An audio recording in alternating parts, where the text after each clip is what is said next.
سوال یہ کہ کراچی میں آ جائے نا, Karachi is the biggest city of Pakistan, hub ہے, 70% ریونیو دیتا ہے.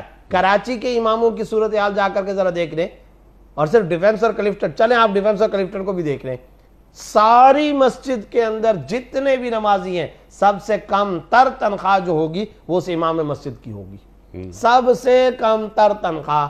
ہم توقعات اس سے پتہ نہیں کیا کیا باندھے بیٹھے رہتے ہیں, وہ یہ بھی کرے یہ بھی کرے یہ بھی کرے.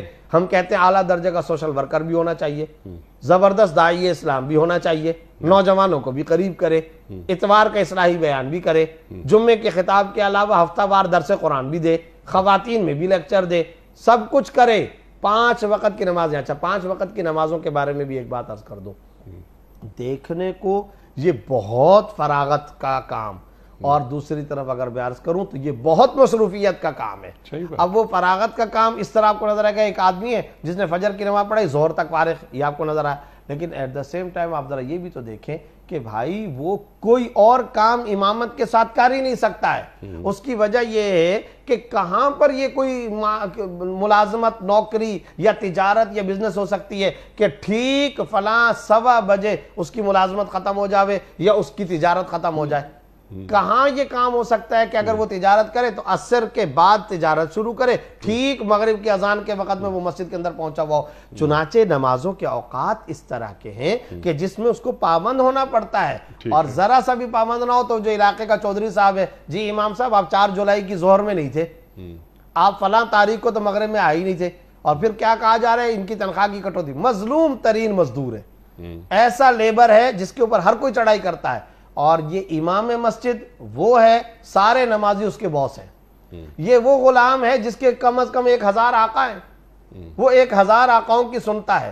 کبھی اس پہلو پر بھی تو ہمیں غور کرنا چاہیے, کبھی اس اینگل پر بھی غور کرنا چاہیے. انیق صاحب یہیں آپ کراچی کی مساجد کو دیکھ لیں, قالین دیکھ لیں, اس کے غالیچے دیکھیں, اس کے گملے دیکھیں, اس کے گارڈن دیکھیں, اس کے زبردست قسم کی لائٹنگ دیکھیں, اور اسی مسجد کے کسی کونے کے اندر دائیں بائیں کے اندر امام کا گھر بھی دیکھ لیں کہ وہ امام کا گھر کس نوعیت کا ہے.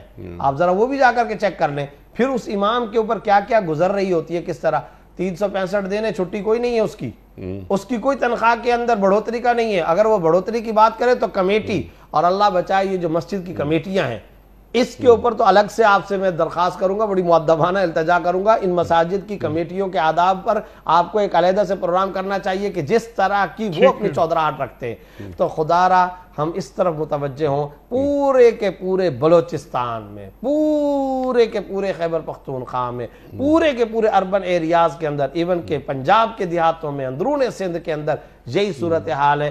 تنخواہ اگر آپ پتہ کریں گے, حساس طریقے سے آپ نفسیاتی مریض بن جائیں گے. اس تنخواہ میں کسی گزارے کا تصور نہیں ہے.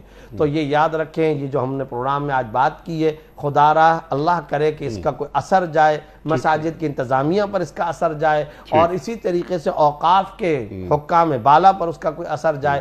ہاں ہم ان سے ڈیلیوری کا مطالبہ کریں کہ وہ ڈیلیور کیا کر رہے ہیں, سروسز کیا فراہم کر رہے ہیں. ہم اس پر ہر وقت بات کرتے ہیں, کرنا چاہیے, لیکن ساتھ ساتھ گیو اینڈ ٹیک دنیا میں چلتا ہے, لو اور دو کی پالیسی چلتی ہے. جب تک پیس آف مائنڈ نہیں کریں گے, جب تک آپ اس کو ذہنی طور پر عافیت اور اطمینان کی زندگی اور آسودگی کی زندگی نہیں دیں گے, اس وقت تک وہ آپ کی رہبری کے سارے فرائض صحیح طور پر انجام نہیں دے سکتا. اس کے لیے ضروری ہے کہ آپ اس کی صحیح اور معقول تنخواہ مقرر کریں. آپ صلی اللہ علیہ وسلم نے تو ارشاد فرمایا, کاد الفقر ان یکون کفرا, ان قریب فقر کفر میں تبدیل ہو جائے گا.